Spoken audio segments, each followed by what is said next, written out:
Chinmay Sripada is also with us. Chinmay, you've been very vocal on this issue. We've had you here on India Today several times where you've spoken out publicly against Vairamuthu.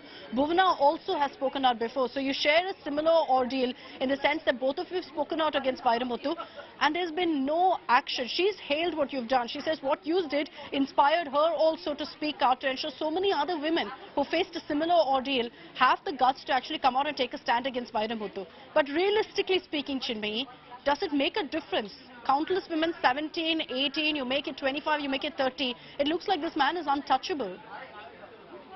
That's right, because I have been saying this. I think from left to right, whatever the ideologies are, he continues to get a lot of support and a lot of help across the board from a lot of people. That is the kind of clout he's built up over the past several decades, being someone who can wield that amount of power here in, not just in Tamil Nadu, but wherever there is a significant amount of Tamil population across the world.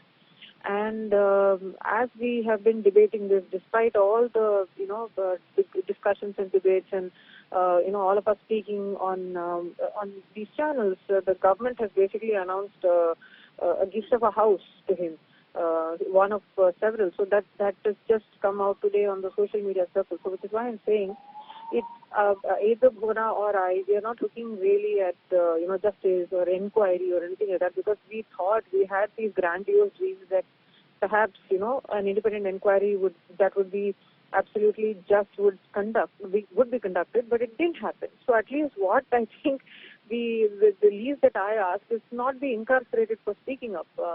Why in such a hurry to ban me and ruin other people's careers just because we spoke what everybody already knows of. Everybody in Tamil Nadu knows this. It's an open secret. So that's exactly what I'm saying.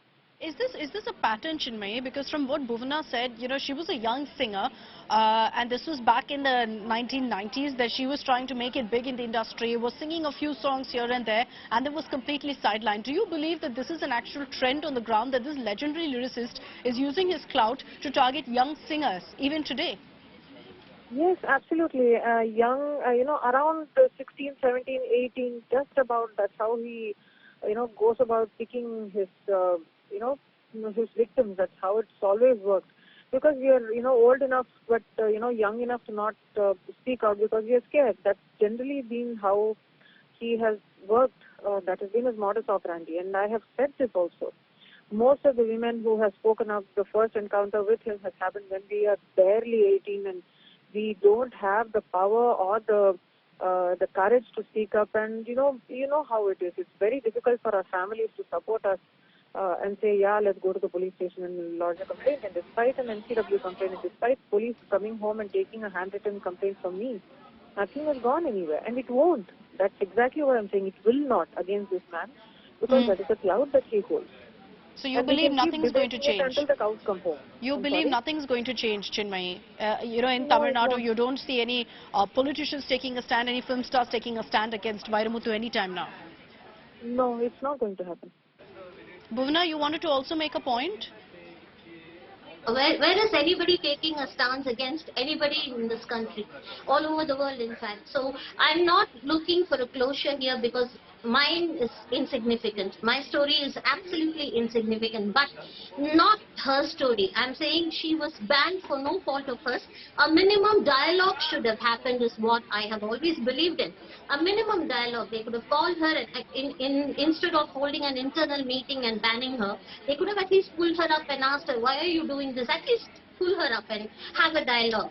That is the only thing. And I don't want the young talents and young dreams to be crushed anymore. At least if, after that, if some accountability can be brought into any industry for that matter,